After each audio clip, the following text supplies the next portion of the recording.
ये राजमहबा राजमहबा को बसे मैं हूं।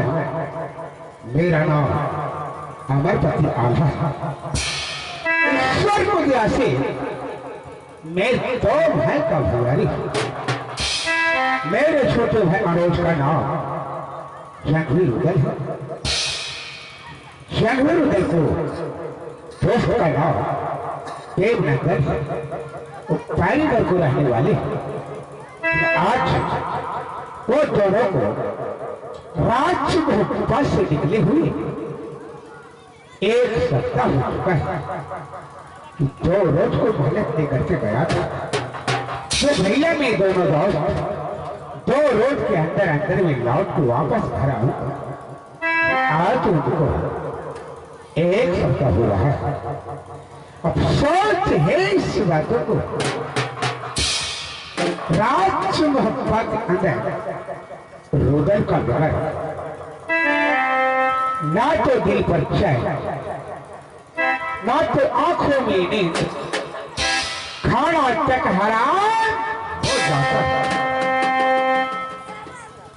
राजमहबा एक काम किला को बैरी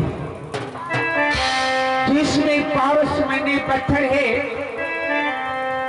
पारसमणि पत्थर को कारण एक काम किला वाले कब्जा बांध तलवार रखा, जो कब मोहब्बत खाली हो जाए तो पारसमणि पत्थर मोहब्बा से ले आकर के मोहब्बा को विनाश कर। इस रात को मेरे छोटे भाई मनोज नहीं समझ रहा है तो राजमहबा किस पत्तल पे जा रहा है। मोहब्बा से निकल जाने का बाद अपनी मनमानी काम कर रहा है। निकला 2 रोज के लिए, लगाता है 4 रोज, लगाता है 5 रोज, लगाता है 1 जहां निकला मोहब्बा से कोई किला, कोई देश, कोई जंगल, एक नहीं एक उलझन मेरे सर पर आ जाता है। जब से मोहब्बा कैद हुआ तब से लेकर के अभी तक एक ने एक आफत ऊपर आ जाता है। मैं यही सोचता हूं अपने दिल पर, तो कब मेरे भाई मेरे सामने मोहब्बा आ जाए तो गले से लगा करके सारी भेंट मोहब्बा को बताऊंगा तो कैसे मोहब्बा भारत चल रहा। इंतजार कर रहा हूं हृदय को, कल आ जाते ही 5 मिनट का इंतजार कर रहा हूं। 5 मिनट के अंदर में आ गया तो ठीक है, नहीं आने पर मंत्री को द्वारा पता लगाऊंगा कि किस जंगल में शिकार चल रहा है, या कोई ही साथी से मिलने चला गया, या कोई अफवाहों को कुश्ती कर रहा है। इंतजार कर रहा हूं, आने का बाद में समझाऊंगा।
इंतजार कर रहा हूँ रुदल को, जो कब मेरे सामने आ जाता है। इंतजार करने का बाद मैं अपने दिल में सोचूंगा कि कहाँ है रुदल, कहाँ मेरे भाई शिकार खेल रहा है या कोई कहाँ पर कुश्ती खेल रहा है, मैं सोच लूंगा।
इससे पहले बड़े भाई के सामने आते सिंहासन के ऊपर खुशी देती है। आज क्या कारण है, क्या कोई दुनिया वाले छतरी आप दिखाया है कि एकाएक भैया उदास का क्या कारण है, मैं जाकर के खुद समझ लेता हूँ।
भैया अकेले तो तुम बहुत अच्छे ढंग से किया कि राज्य मुहब्बा के अंदर क्या चीज का कमी है तो राज्य मुहब्बा को गादी पर बैठे बैठे मेरे बड़े भाई उदासी छाई दे रहा है। हाँ भैया, मैं इस बात को जानने के लिए चाहता हूँ। मेरे उस छोटे भाई अडौट संगीत उदय उदासी को कारण तब या क्या बोले प्रभु? हाँ, हमने क्या गलती है? मेरे भाई तुम में गलती तो कुछ नहीं है, गलती यह है सबसे पहले तुम ये बताओ क्या राज्य मुहब्बा से निकले हुए तुम्हें कितने रोज हुआ है? लगभग 7 रोज से मैं बिकने के लिए जा रहा भैया। छोटी क्या रोज को लिया था? 2 रोजों के लिए छुट्टी लिया। मेरे भाई अनोज 2 रोज इंतजार करके 7वां रोज आज फिर मैं अपने भाई को इंतजार कर रहा हूँ। रोदल का बगैर मैं कैसे रह सकता हूँ? न तो आंखों में नींद, ना तो दिल पर चैन, खाना तक खराब हो जाता है। यह तो सब है भैया। जिस वक्त तुम निकला मुहब्बा से उस समय मंत्रों और पलटन को रख करके गया था या नहीं? रख करके गया था भैया। अभी तुम्हारे सामने को बात है। हाँ तुम्हारे को मंत्री या तो नहीं है? हाँ तुम्हारे को सेनापति नहीं है। इस वक्त अगर कोई महाराजा आ जाए राजा को नाते काबरू किला से मुहब्बा तो मैं अपनी गादी छोड़ करके सिंचाड़ी तक जाऊंगा। नहीं भैया, ऐसा नहीं हो सकता। इसमें कमी किसका है? तुम्हारा कमी है, तुम्हारे शासन का कमी है, तुम्हारे ताकत का कमी है, तुम्हारा मुहब्बा इसलिए लापरवाही जा रहा। भैया अपने मंत्री के बारे में कह करके समझाए हैं। तुम कहीं खेलने के लिए चले जाते हो, इधर मंत्री अपसेट हो जाता है। सत्य है मेरे भाई। आज अपने सिंहासन को ग्रहण कीजिए भैया। मैं वो हरामजादे को क्या सजा दूंगा अपने आंख से देख लीजिएगा। मेरे भाई अरोज इसी वक्त को कहानी है जो क्या कहूं किससे कहूं, मुझसे कहा जाता नहीं। दिल तो मेरा मोम है फिर भी सहाता नहीं। इसी वक्त को कहानी ही है जो आसमान से सबनम गिरी मोती बने या आला ही गजब हुआ जो लगा दोस्ती। तुम्हारा मुहब्बा एक काम वकीला को नजरों में चला गया है। जब से मुहब्बा तुमने कायम किया उधर तो अपनी ताकत के बल से, तो अपने लाह को बल से। सच बात है भैया। जब से मुहब्बा कायम किया तो राजा के नाते सर पर राजा को ताज मुकुट पहना दिया, राज तिलक को टीका लगा दिया। उस दिनों से राज मुहब्बा। सही बात है भैया। मेरे भाई अनोज आज मैं तुम्हारे शासन को देखना चाहता हूँ कि मंत्रियों के ऊपर तुम क्या शासन रखे हो। ठीक है भैया, अपने सिंहासन को ग्रहण कीजिए। इसी से मैं अपने शासन दिखा दूंगा। इंतजार है तुम्हारा 2 मिनट को। ठीक है भाई भाई। हरामजादे, सही में जब से हमने बड़े भाई की अदालत आया हो वह हरामजादे अपसेट पकाया। अगर हमारे चेहरा को देख लेंगे डर के मारे यहाँ तक नहीं आ सकता। कुछ देर के लिए मैं छिप जाता हूँ। आने के बाद वह हरामजादे को वह शासन करूंगा। शायद आज तारीख से ऐसा गलती कभी नहीं कर सकता। इंतजार है मंत्री को। कुछ देर आओ मेरे साथ।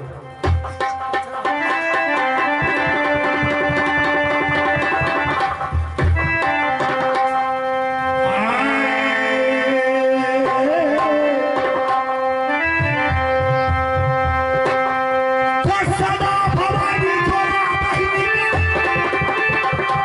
किसन मुखर है अरे पाँच देव बिना विचार कर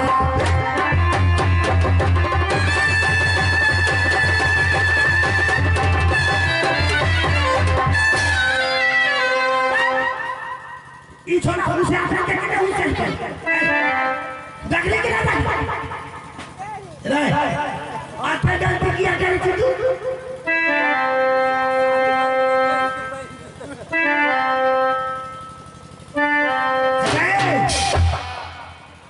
रे कबिया मुख वाला साला पंगा या चार बच्चू बोले कि या कोई चार बच्चू बोलता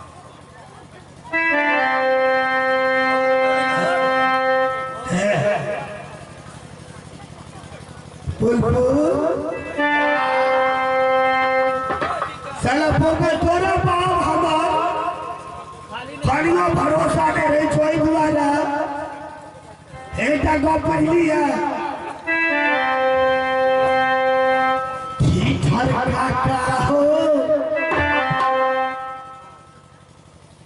छोट बदरा का बटगर काका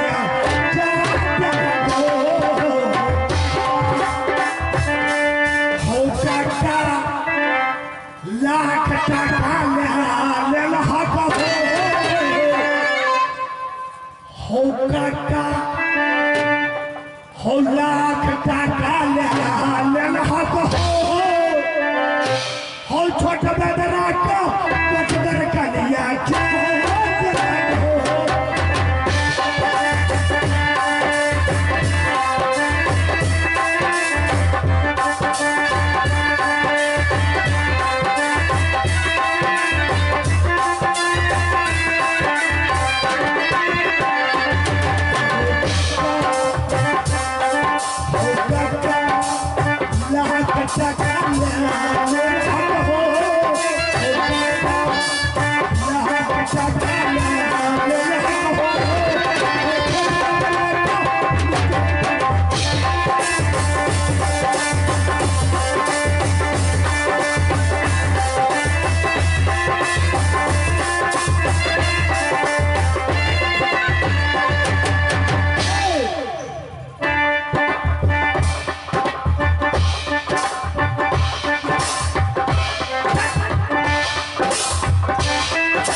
मुख्यमंत्री बनले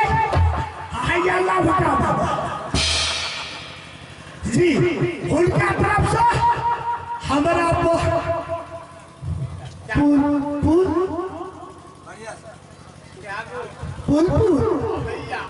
हैया देखिए 21 टका दे के लड़का बाबा हम जान गए बाबा का नियम बने न कोनो नेता बड़ी सुध लो भैया छोटा साइज लेकिन मैं था रौसाला पौधा ए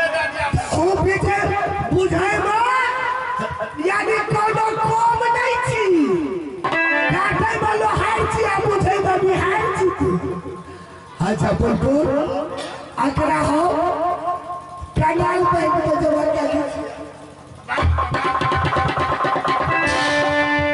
अच्छा है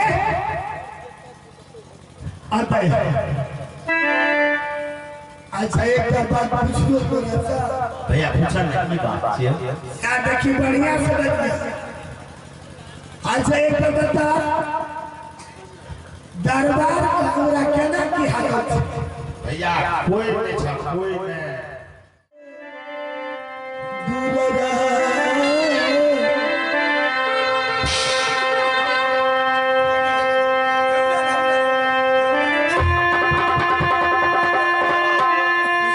सभके दुआरिया रगो पीछे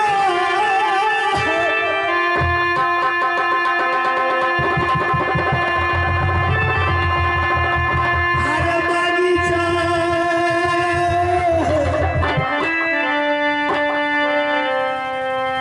गी खइले रे दुलरा ऐसा भटके तू वरिया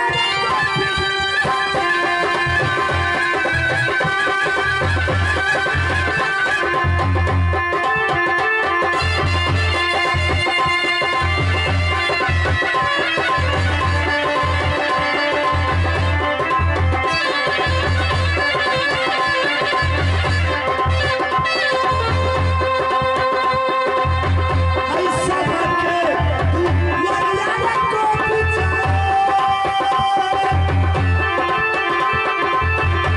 मानी जा गी खइले रे अरे बहिनी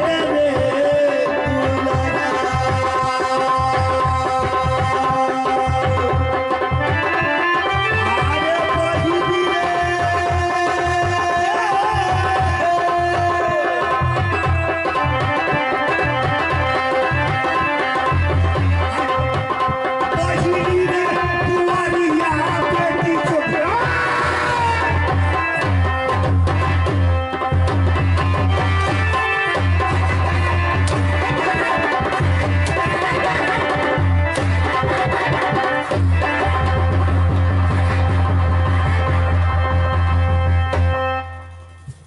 तुमने इससे पहले क्या कहकर सुनाया रे कि मैं गोरखपुर से आए हैं कलाकारी सीख कर आए हैं यही कलाकारी है तुम्हारे पास की भेले की क्या गया है की भेले सुनो की भेले अरे ऐसे नहीं कहता है हम लोग भी सुनते हैं अरे बुलबुल की भेले रे की भेले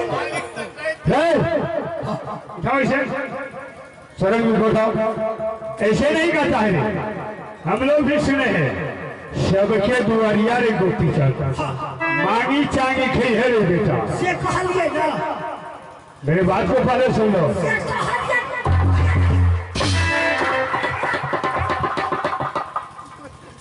सबके दुआरिया रे गोपी चलता मांगी चांगी खई है रे बेटा कहलिए ना अरे ये इतना तक कहा सही में सबके दुआरिया रे को पिछन मांगी चाहिए चाहिए अब बहिनी दुआरिया रे को पिछन मती तो ये ऐसे कहता है सुनो हाँ तू क्या गया है वह नहीं कहा है वह नहीं कहा है तुमने कहा है सबके दुआरिया रे को पिछन मांगी चांगी खई है रे बेटा अब बहिनी दुआरिया रे बेटी छोड़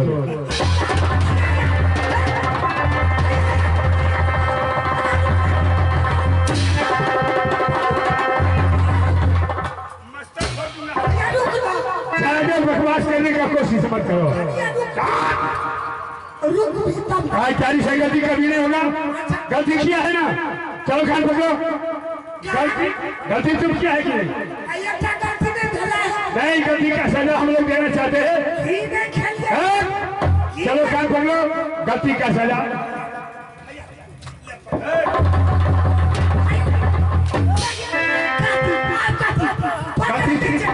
गलती तुमने किया है तुम अपना काम पकड़ो अभी बोले है ना चलो तुम अपना काम पकड़ो पकड़ो चलो भैया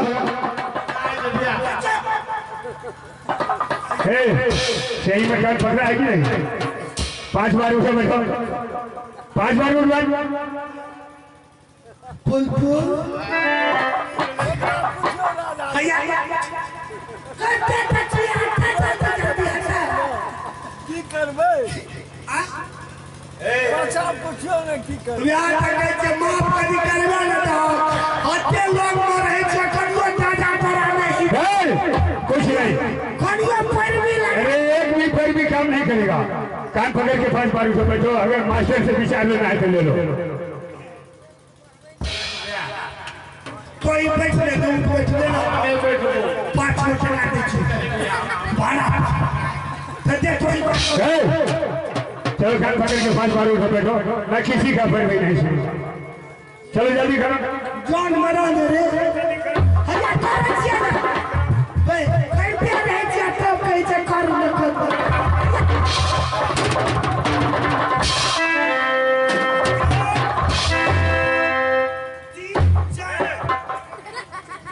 एक से 4 हो गया रे। क्या दे कौन गिर दिया रे? अभी तो एक ही हुआ है, तू 4 गिर लिया। बेमानी करे छै खाली नहीं, हम लोग बेवानी नहीं करते हैं। बेमानी क्या दे दूसरे छै अरे एक हुआ है। ई 4 ये के नीक से देखिए। अच्छा ये हया दो अभी 2 हुआ है। अरे 2 हुआ है।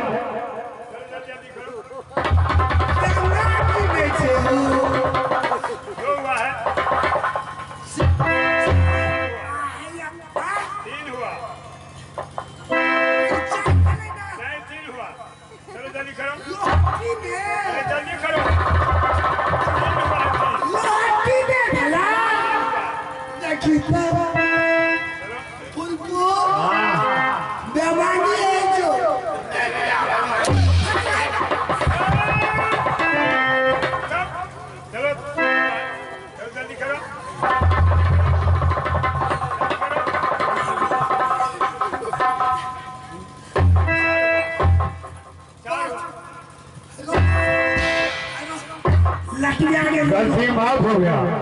आज तारीख से गलती कभी नहीं हुआ। जाकर के बड़े भाई से आदेश लो।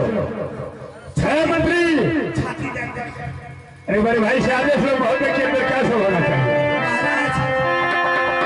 सेनापति तुम यहाँ से राज बनारस चली जाओ। राज बनारस से गान मौजरा गाने वाली नर्तकी को बुलाओ। हया थाने ना मत हटा दया बैठो बैठो चक चक चक अरे नर्तकी का फोन नंबर है तुम्हारे पास? लगा तो क्या नंबर है?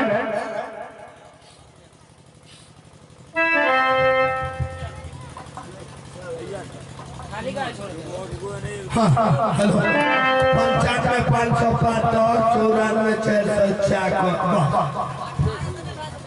हेलो हाँ हाँ कौन बोल रही है? आज तुम कहीं जाने वाले हो क्या?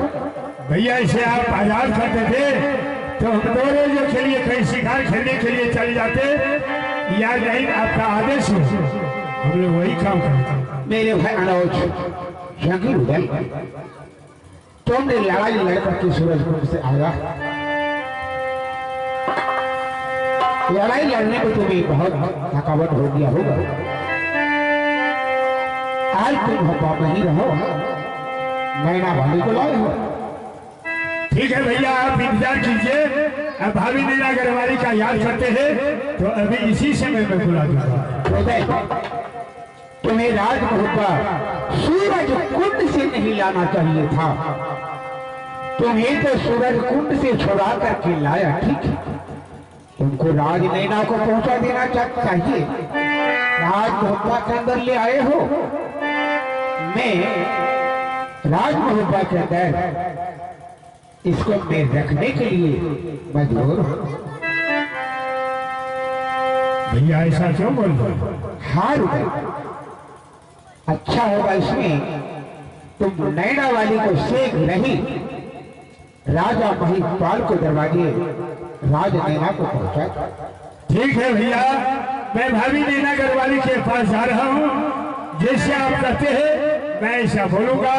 अगर रहने के लिए चाहेंगे या कहीं जाने के लिए चाहेंगे तो बाद में सोच लूंगा। ठीक है, तुम्हारे महल दिया पूछने के लिए क्या करके तुम उनके बात करो तो ऐसे ऐसे बड़े भाई कहा। ठीक है भैया, कुछ देर इंतजार कीजिए। मैं भाभी नैना गढ़वाली के पास जा रहा हूँ। बुला को यहाँ आने के बाद उसके बाद आप जो कुछ भी सोच रखे हैं सोचिए। इंतजार है तो ठीक है भैया।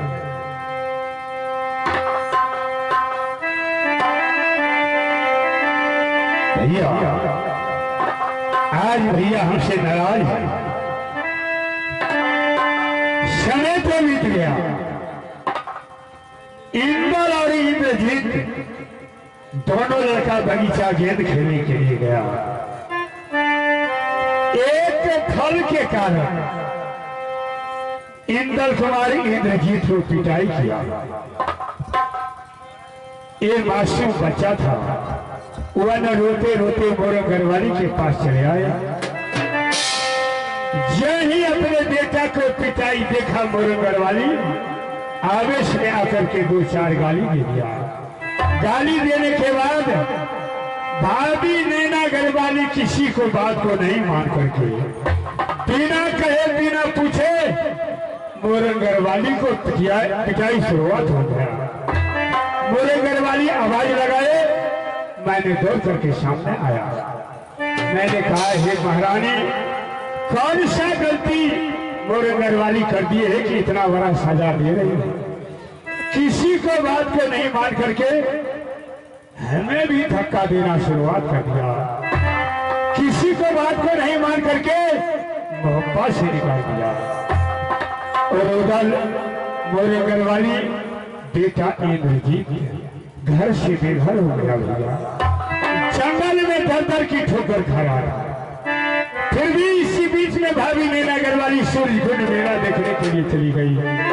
काफी राजा जंग सिंह पर जबरदस्ती कब्जा कर लिया। मोहब्बत के अंदर एक वीर बलवान छतरी रहते, भाभी नैना गढ़वाली को कोई मदद नहीं किया। फिर भी यह खबर मेरे कानों तक गया। जंगल में सारा दुख दर्द को भूल गया।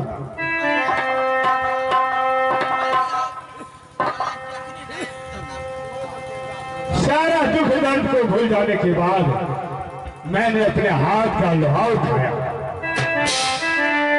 सूर्यकुंड पर चढ़ाई किया, राजा जंग सिंह को संहार किया।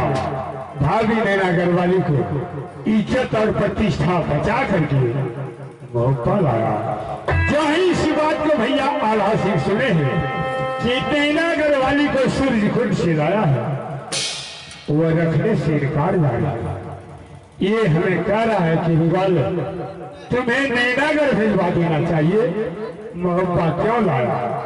मैं जा रहा हूँ भाभी नैना गढ़वाली के पास, एक कहानी कहूंगा, इसके बाद मैं आगे से चलूंगा।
पड़ती है, जिस मेरे पिताजी के नाम राजा श्यामदेव सिंह है, मेरे भाई के नाम शिवेंद्र मणि है।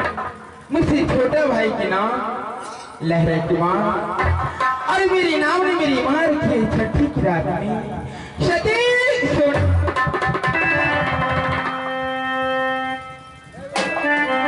लेकिन हे परमात्मा मुझे बात कर रहे थे भी राज नहीं नगर यदि मैं सासू को पढ़ते नहीं बदलाऊं तो इस दुनिया वाले कैसे जाने किसको किसकी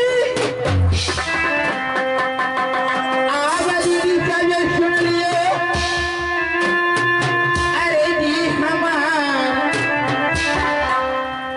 सुंदर ससुरा बना कर मोहाबा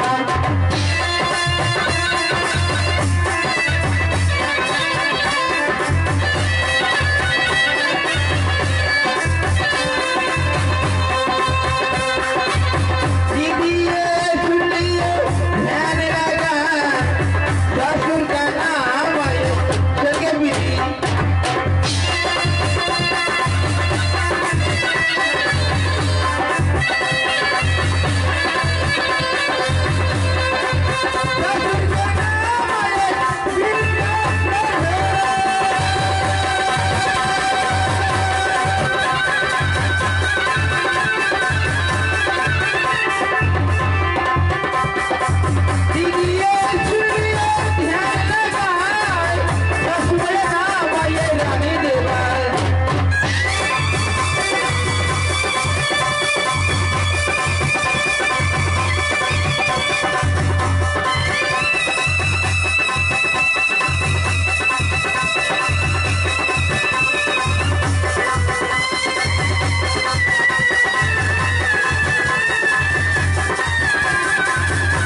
हुआ करती है, जिसे मेरी ससुर जी की नाम स्वर्गीय ब्रजासर सिंह और मेरी सासू माँ के नाम रानी देवला करती है। मुझसे छोटे देवर के नाम जंगे रुदाल और देवरानी के नाम सती फूला करती है। उसके पास भगवान ने एक पुत्र दिया है, उसके नाम रखे बाबू नरजीत कुमार और मेरे भी पास एक संतान दिया, उसके नाम रखे बाबू इंदर कुमार। लेकिन हे भगवान, मैं क्या बताऊं, एक समय की बात है। किस दिन मैं अपने देवर और देवरानी बेटा नरजीत को एक फल की कार्ड में घर से निकाल दिए। निकालने के बाद मैं सुरसुर मेला देखने के लिए गई थी। ये पापी दुष्ट राजा जगसिंह ने मुझे बड़ा जबरदस्ती देवला कब्जा करके रख लिया। मैं देश देश के परवाना लेकर के भेजे थी, लेकिन मुझे कोई नहीं सहारा होने वाले हैं। लेकिन हे परमात्मा, मैं अपनी देवराज को पास करवाना भेजी और देवर को इंतजार करती हूँ कि कब मेरे देवर भी आएगा कि मुझे गोला वापस ले जाएगा। नहीं ले जाने के बाद ये पापी दुष्ट कुत्ते कमीने मुझे मांगों में सिंदूर डाल देगी।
मास्टर से आग्रह है कि हॉर्न को आवाज को बढ़ा दे। ये आवाज जो है बक्सा का, इसे थोड़ा कम कर दे, हॉर्न का आवाज बढ़ेगा।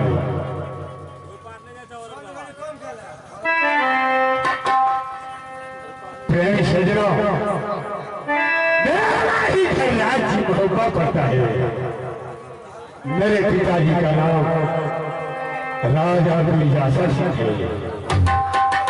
मैंने दो भाई का भाई, बड़े भाई का नाम अमर प्रतिया भाई, मेरा नाम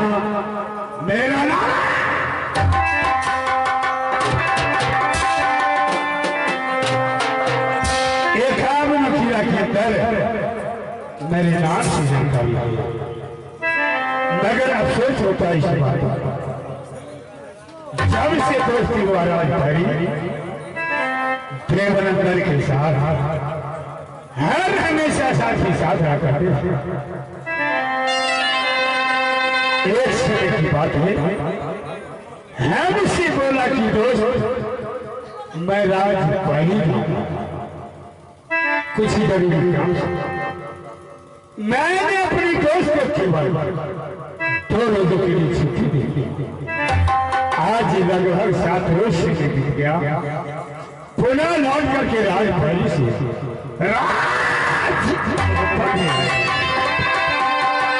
इस बीच में यदि कोई दुनिया वाले छतरी राजभर के अंदर चढ़ किए हैं तो यार उधर को खबर क्यों नहीं भेजा, क्यों नहीं भेजा?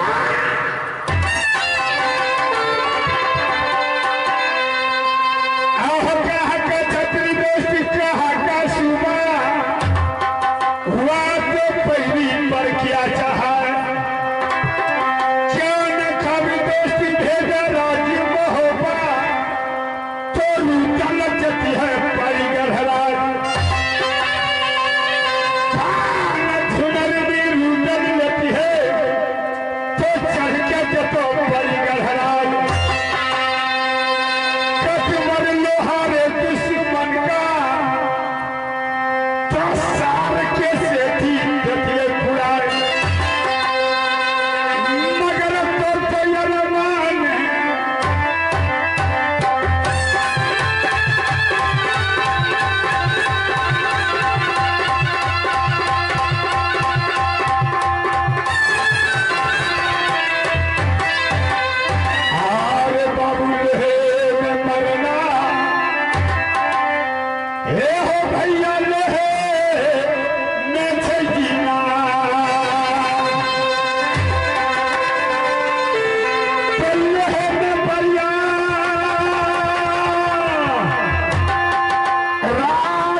आसमान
याद आ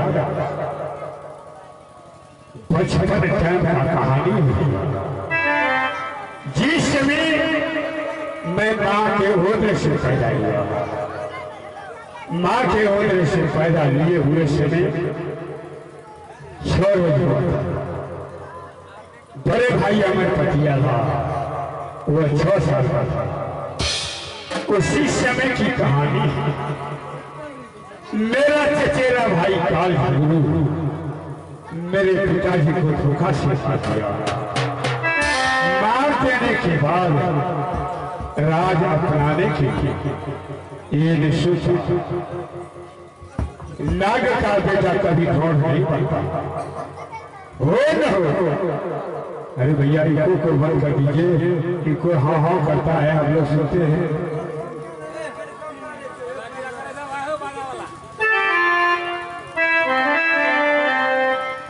भैया यही सोच मेरा चचेरा भाई काल मेरे माँ को, बड़े भाई अमरपति आल्हा को, ये मासूम बच्चा जगह को दे करके सोरणी से निकाल दिया। एक आग नखीला के अंदर एक एक छतरी को जाकर के बोल दिया, कोई हरामजादे पापी दुष्ट ये नागिनी पापनी को रहने के लिए देंगे, मैं इसे जिंदा जला दूंगा। डर के मारे कोई छतरी सुबह लोग रहने के लिए नहीं दिया। माँ ने मुझे क्या किया, यही जगीर उगल कर अपने गोद में उठाया।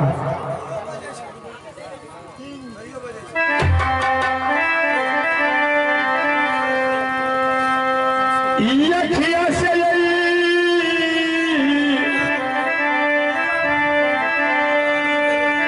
लो मैया सबके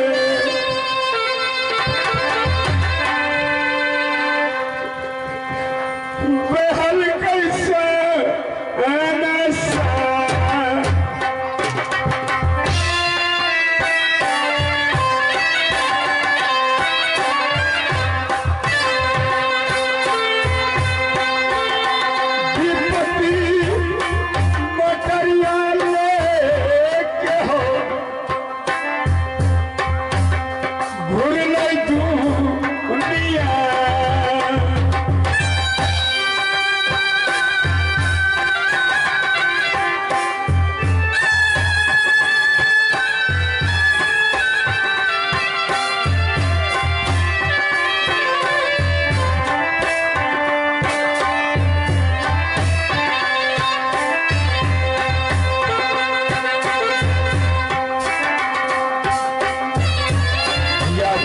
का कहानी मैं क्या बताऊंगा, वो तो जीत गया।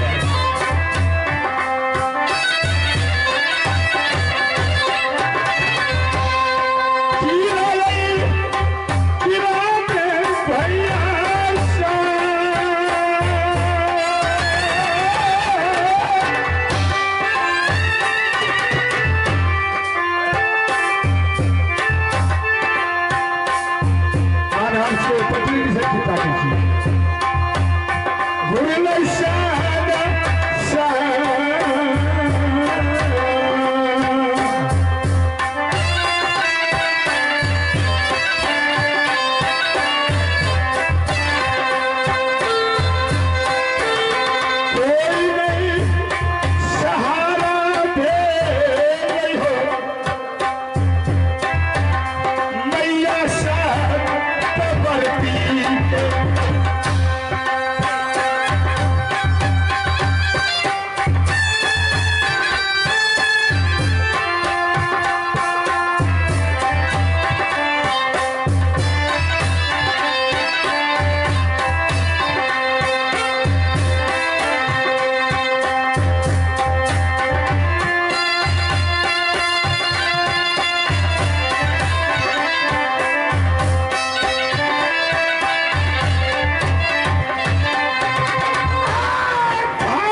पर माँ को एकाएक याद आया, बनारस का रहने वाले जाति का मुसलमान जिसका नाम काला सैयद है, वह मेरे पिताजी का दोस्त था। एकाएक याद आने के बाद माँ ने रुदल को गोद में उठाया, बड़े भाई को सीने से लगाया, जाकर के राज बनारस चले गए। जो इस बात को पिता सैयद समझे कि दोस्ती बहुत बड़ा दुख दर्द लेकर के आई है, दौड़ करके अदालत से आए हैं, रुदल को गोद में उठाया, बड़े भाई को साथ लिया, माँ को तन पर वस्त्र दिया, पेट में भोजन दिया। ये नहीं सोचा एक जाति का राजपूत है, अगर मैं अपने यहाँ रखूंगा एक कलंक हो जाएगा। वह ने साथ लेकर के राज कलिंजर मौसा परमल के यहाँ रखवा दिया। मौसा परमल के यहाँ रहते रहते छैला जवान हुआ, सारा चलती आया, हाथ का लोहा उठाया, अपने ताकत के बदौलत दिल्ली और कलिंजर सोरहड़ी काट करके मुहब्बा कैद किया। जब से मुहब्बा कैद हो गया, भैया मैं ये नहीं समझा कि रुदल को पिता मर गया। मैं समझता हूँ बड़े भाई पिता का समान है, भाभी नगर वाली माँ का समान है। कोई कामों के लिए मैं आगे बढ़ता हूँ तो बड़े भाई से आदेश लेकर के ही बढ़ता हूँ। आज मुझे जी करता है ये पापी सर लेकर के जाऊंगा, भैया और भाभी के चरणों में झुकाऊंगा। जो कुछ भी आदेश भैया और भाभी सुनेंगे, आदेशानुसार आज यहाँ से मैं बड़े भाई के सामने जा रहा हूँ।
से